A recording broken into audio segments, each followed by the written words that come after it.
Kita intro dulu. La la la la la la la la. Hai kawan-kawan. Siapa pula Hai call? kawan-kawan. Hello? Ya. Apa dia? Firma-firma Jepun semua tarik diri dari projek HSR? Aduh, biar betul ni kan. Kenapa diorang tarik diri? Pasal kita tak ada duit? Cannot be man, cannot be. Tak ada jadi macam ni. Ya tahu, dah lah lagi 3 hari lagi RFI ni dah habis. Macam mana nak buat ni? Tak apa. Sekarang macam ni. Pasal nak cari syarikat-syarikat untuk join RFI ni, tak apa. Biar saya uruskan. Tapi you tolong uruskan bab propaganda. You beritahulah yang firma Jepun tu tarik diri disebabkan oleh langkah Dubai ke apa-apa ke, so that rakyat tak kata kita yang problem. Okay? Alright. Okay, bye. Macam mana ni?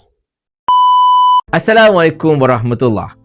Drama tadi tu cuma rekaan saja. Tapi yang betulnya tuan-tuan dan puan sekalian ialah berita firma-firma Jepun telah menarik diri daripada menyertai RFI, Request for Information, untuk projek HSR, iaitu High Speed Railway ataupun kereta api laluan laju yang akan menghubungkan Malaysia dan Singapura yang sedang dibangunkan semula pada ketika ini. Sekarang ini macam ni tau, kita kena faham.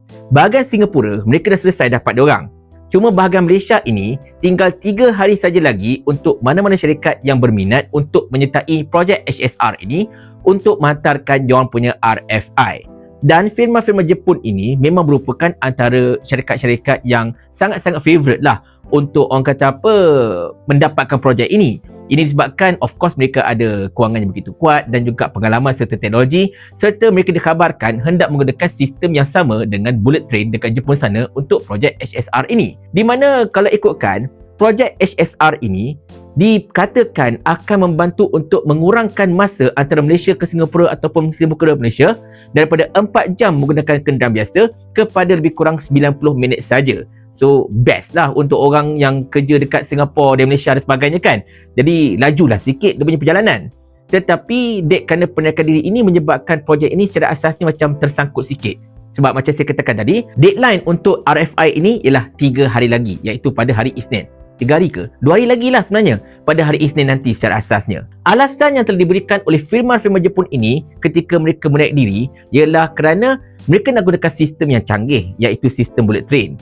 Tetapi oleh kerana ketiadaan komitmen kewangan daripada Malaysia menyebabkan mereka merasakan bahawa terlalu berisiko untuk mereka terus venture dengan projek ini, jadi mereka pun tak nak ambil risiko tersebut, mereka pun back down. Dalam ayat mudahnya tuan-tuan sekalian, kalau kita nak faham, ini bermaksud Malaysia tak ada duit. Jadinya firma-firma Jepun tersebut, dia takut kalau projek itu mereka buat, Malaysia tak ada duit nak bayar dekat firma Jepun ini. Jadi diorang kata, daripada aku bazir masa aku tanggung risiko, baik aku belah dulu, engkau carilah orang lain yang sanggup untuk buat kerja ini dengan berhutang ke apa-apa ke, wallahua'alam bisawab. Tetapi itu maksud sebenar ayat tidak ada komitmen kewangan dari Malaysia itu. Ini membawa kepada satu persoalan. Kerajaan kita ini, macam mana yang telah dimaklumkan baru-baru ini, memang merupakan kerajaan yang telah membuat hutang yang tertinggi dalam 1 tahun, iaitu lebih 105 bilion up to date. Jadi pelik juga, buat hutang 105 bilion lebih kurang. And then perbelanjaan pembangunan untuk bajet dikurangkan. Jadi duit itu bagaimana sebenarnya? Sampai firma Jepun pun kata Malaysia ini tak ada duit untuk bayar diorang. That's why diorang takut nak invest dekat projek HSR ini. Tetapi ini merupakan satu persoalan yang memang patut dijawab oleh Menteri Kewangan dan juga Menteri Kewangan kedua. Kenapa? Firma-firma Jepun ni boleh kata Malaysia tak ada duit, diorang takut hendak labur, takut risiko tak dibayar dan sebagainya. Itu masalah terbesar sekarang ini, membawa kepada imej buruk negara kita. Bayangkan, firma luar negara takut nak invest dalam satu projek yang memang boleh katakan sangat-sangat mega ini, sangat-sangat berikan keuntungan ini, atas alasan takut kita tak ada duit nak bayar. Malu bang, mana nak tak muka masalah sekarang ni? Tetapi anak dan papa macam biasalah, saya perasan mereka ini cuba untuk menutup bangkai gajah dengan mungkin kotak tisu ke apa-apa ke, mereka cuba membawa satu naratif. Walaupun tak ramai, tetapi saya nampak mereka buat naratif, konon-kononnya firma-firma Jepun ini menarik diri daripada projek ini kerana mereka risaukan tentang ketidakstabilan dalam kerajaan akibat daripada langkah Dubai. Ini cerita betul Memang saya nampak benda itu adalah beberapa pihak dah mula mengeluarkan naratif demikian yang mengatakan firma-firma luar negara ini jadi takut nak melabur disebabkan oleh masalah ketidakstabilan akibat daripada langkah Dubai yang tersebut itu. Konon-kononnya mereka nak pin kesalahan ke atas pembangkang, ke atas mereka yang berkomplot untuk menjatuhkan Perdana Menteri sampai menyebabkan firma-firma luar negara ini jadi takut nak melabur dekat negara kita ini. Kononnya nak menguatkan hujah mereka lah, hujah ZMED, hujah Syamsul Iskandar contohnya, betapa langkah Dubai ini merupakan satu benda yang akan menjahanamkan ekonomi negara dan akan menyebabkan ketidaktentraman di kalangan masyarakat. Tetapi masalahnya, laporan media terutamanya daripada Jepun, Kyodo News dan sebagainya menjelaskan dengan jelas dan nyata betapa firma-firma ini tarik diri kerana Malaysia tak ada duit. Bukan disebabkan oleh langkah Dubai ke apa-apa dan sebagainya. Jadi sangat-sangat kelakar lah bila saya melihat kesungguhan anak-anak papa cuba untuk orang kata apa, menafikan perkara yang jelas dan terang depan mata semata-mata untuk menutup kemaluan, menutup malu besar yang sedang dialami oleh negara pada ketika ini. Saya cakap terus terang tuan-tuan sekalian, saya tak gembira tau bila firma luar negara mengatakan bahawa kita tak ada duit nak bayar diorang, tak ada komitmen kewangan, lalu mereka pun tarik diri, tak sanggup tanggung risiko. Benda itu memalukan, sangat-sangat memalukan kita sebenarnya. Dan percayalah, bila firma Jepun buat macam tu, firma-firma lain pun mungkin akan fikir 2-3 kali juga masalahnya. Firma Jepun pun tarik diri, masalah kita ni kan, pening kepala kita ni.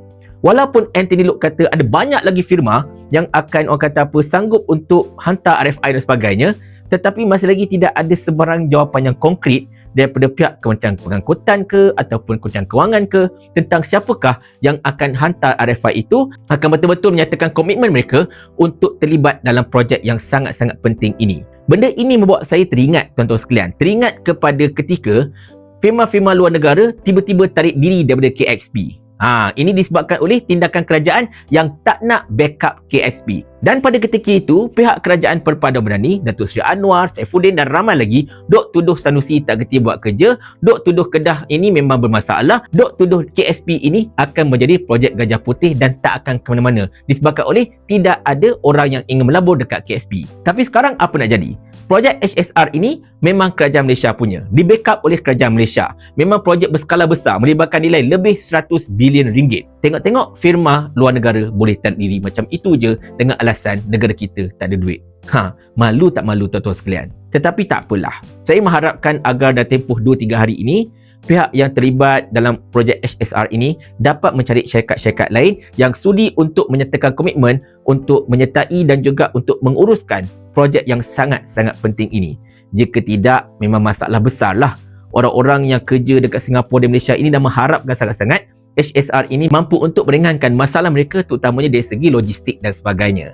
Tapi anda kata kalau gagal, na'uzubillah, kalau gagal lah untuk mencari syarikat-syarikat baru bagi meneruskan RFI bagi projek HSR ini, rasa-rasanya mereka yang dok kerja dekat Seberang Tambak tu dah bolehlah mula beratur untuk bertanyakan soalan ini kepada pihak kerajaan Malaysia.